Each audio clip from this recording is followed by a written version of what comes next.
Thank you, Mr. Chair. Some funding and budget-related questions, since this is appropriations.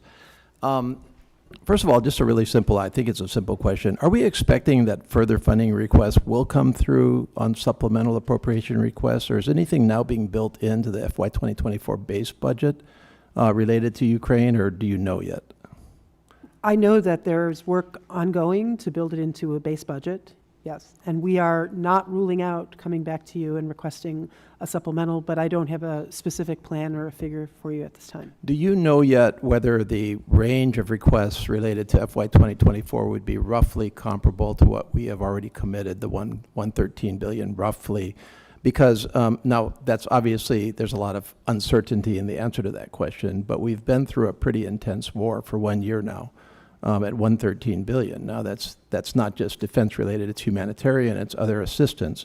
But I guess what I'm trying to get a sense of is, well, how much bigger would the bill be? I assume it would be bigger because we are moving up kind of the scale of intensity of weapons, but not just intensity, but expense also, I think. And so I would expect, at least, that we would, as we continue, if we continue for another year, I hope we don't, but we have to at least anticipate that possibility that we would see a higher bill for the next year. Do you have a sense of that? Have you calculated a range? Have you started to think in those terms inside of DOD? Congressman, no, I don't have a sense of whether it would be higher, continuity, or reduced.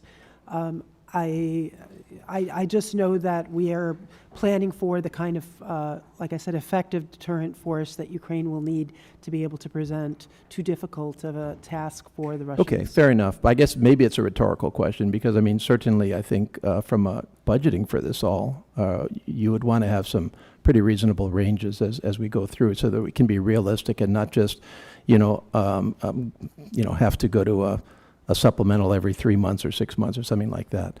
And related to that, information at least that CRS has put out indicates that collective contribution from the rest of the world to our 113 billion is somewhere around 85 billion.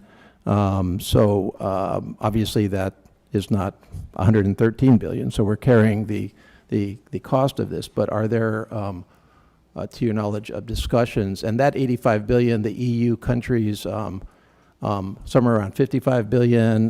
These are also not nonprofits, but NGOs like NGO is not even the right term for it, but World Bank, IMF, and then UK 7 billion, but still that seems to be low as a measure of collective GDP. And so are there ongoing discussions as to the increase in funding that is allocated by other countries to this effort as well?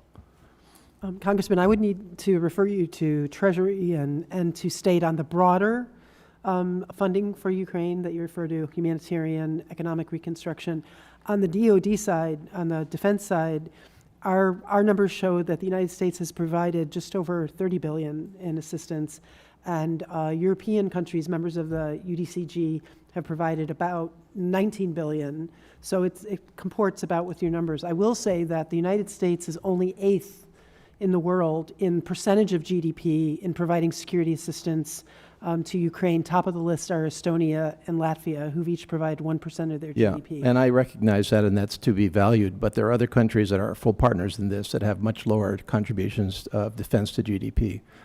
Some real allies of ours.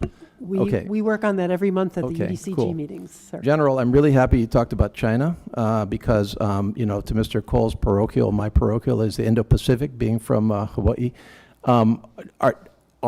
Same basic question, are you building into the base budget, the FY 2024 base budget, any adjustments that relate to lessons learned from Ukraine, that relate to adjustments in our basic defense strategy with respect to countries such as China? What lessons are being taken and how are they being translated into a funding perspective? So, sir, the first thing I would say is we are absolutely learning lessons from Ukraine that are driving our conversation about China. The expertise you're looking for on the Joint Staff on our budgeting is sadly not in this chair. But I am happy to circle back with you with an answer to your question. But I would tell you, as an example, 3 weeks ago, I was in London at a I'll say lessons learned conference. That's a broad statement, but a lessons learned conference on where we are right now in Russia, Ukraine. And I was in 30 minutes into the first session when I realized I'd brought the wrong people with me. The people that I should have brought from my shop were people that were focused on China, not people that were focused on Russia, Ukraine. And so in that regard, the department is looking very hard at the lessons we learned from this fight to inform future decisions. Okay, thank you very much.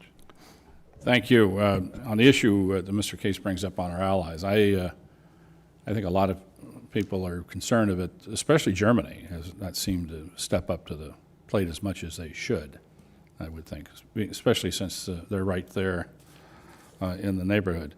With that, because Mr. Womack was in the chair, I'm going to recognize him first. Thank you, next. Mr. Chairman. Yeah. Thanks to the witnesses here today. General, quick question for you. A year ago,